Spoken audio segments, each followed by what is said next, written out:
యేసు ఈ మాటలు చెప్పి చాలించిన తరువాత గలిలయ నుండి యొర్దాను అద్దరినున్న యూదయ ప్రాంతములకు వచ్చెను. బహుజనసమూహములు ఆయనను వెంబడింపగా ఆయన వారిని అక్కడ స్వస్థపరచెను. పరిసయ్యులు ఆయనను శోధింపవలెనని ఆయన యొద్దకు వచ్చి, ఏ హేతువు చేతనైనను పురుషుడు తన భార్యను విడనాడుట న్యాయమా అని అడుగగా ఆయన, సృజించినవాడు ఆది నుండి వారిని పురుషునిగాను స్త్రీనిగాను సృజించెననియు, ఇందు నిమిత్తము పురుషుడు తల్లిదండ్రులను విడిచి తన భార్యను హత్తుకొనును, వారిద్దరును ఏక శరీరముగా ఉందురని చెప్పెననియు మీరు చదవలేదా? కాబట్టి వారికను ఇద్దరు కాక ఏక శరీరముగా ఉన్నారు గనుక దేవుడు జతపరిచిన వారిని మనుష్యుడు వేరుపరచకూడదు అని చెప్పెను. అందుకు వారు, అలాగైతే పరిత్యాగ పత్రికనిచ్చి ఆమెను విడనాడుమని మోషే ఎందుకు ఆజ్ఞాపించెను అని వారాయనను అడుగగా ఆయన, నీ హృదయ కాఠిన్యమును బట్టి మీ భార్యలను విడనాడ మోషే సెలవిచ్చెను గాని ఆది నుండి అలాగు జరగలేదు.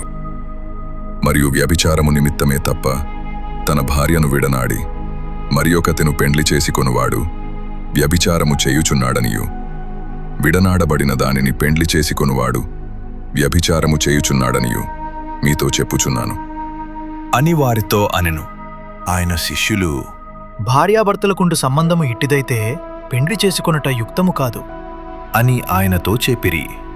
అందుకాయన, అనుగ్రహము నొందిన వారు తప్ప మరి ఎవరునూ ఈ మాటను అంగీకరింపనేరరు. తల్లి గర్భము నుండి నపుంసకులుగా పుట్టినవారు గలరు, మనుష్యుల వలన నపుంసకులుగా చేయబడిన నపుంసకులును గలరు. పరలోక రాజ్యము నిమిత్తము తమ్మును తామే నపుంసకులునుగా చేసుకొనిన నపుంసకులును గలరు. ఈ మాటను అంగీకరింపగలవాడు అంగీకరించునుగాక అని వారితో చెప్పెను. అప్పుడు ఆయన వారి మీద చేతులుంచి ప్రార్థన చేయవలెనని కొందరు చిన్నపిల్లలను ఆయన యొద్దకు తీసుకొని వచ్చిరి.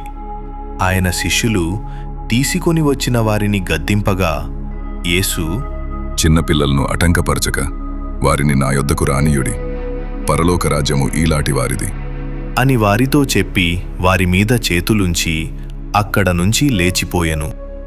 ఇదిగో, ఒకడు ఆయన యొద్దకు వచ్చి, బోధకుడా, నిత్యజీవము పొందుటకు నేను ఏ మంచి కార్యము చేయవలెను అని ఆయనను అడిగెను. అందుకాయన, మంచి కార్యమును గూర్చి నన్నెందుకు అడుగుచున్నావు? మంచివాడొక్కడే. నీవు జీవములో ప్రవేశింపగోరిన ఎడల ఆజ్ఞలను గైకొనుము అని చెప్పెను.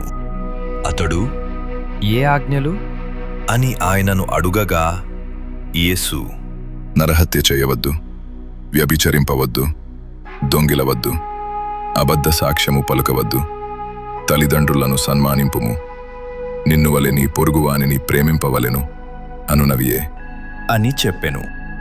అందుకు ఆ యవ్వనుడు, ఇవన్నీయూ అనుసరించుచునేయున్నాను, ఇకను నాకు కొదువ ఏమి అని ఆయనను అడిగెను.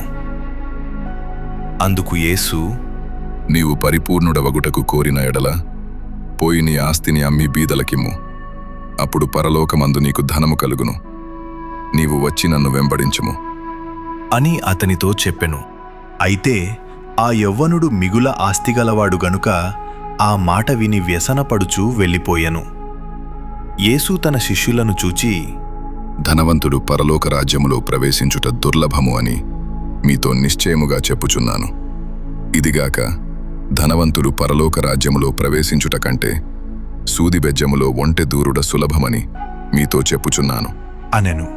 శిష్యులు ఈ మాట విని మిక్కిలి ఆశ్చర్యపడి, అలాగైతే ఎవడు రక్షణ పొందగలడు అని అడుగగా యేసు వారిని చూచి, ఇది మనుషులకు అసాధ్యమే గాని దేవునికి సమస్తమును సాధ్యము అని చెప్పెను. పేతురు, ఇదిగో, మేము సమస్తమును విడిచిపెట్టి నిన్ను వెంబడించితిమి గనుక మాకేమి దొరుకును అని ఆయనను అడుగగా యేసు వారితో ఇట్లనెను. ప్రపంచ పునర్జననమందు మనుష్య కుమారుడు తన మహిమగల సింహాసనము మీద ఆసీనుడయుండునప్పుడు నన్ను వెంబడించిన మీరును 12 సింహాసనముల మీద ఆసీనులై ఇశ్రాయేలు 12 గోత్రముల వారికి తీర్పు తీర్చుదురు.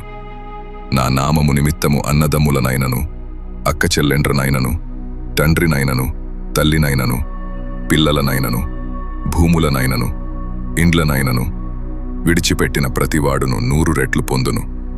ఇదిగాక నిత్య జీవమును స్వతంత్రించుకొనును. మొదటివారు అనేకులు కడపటివారగుదురు, కడపటివారు మొదటివారగుదురు.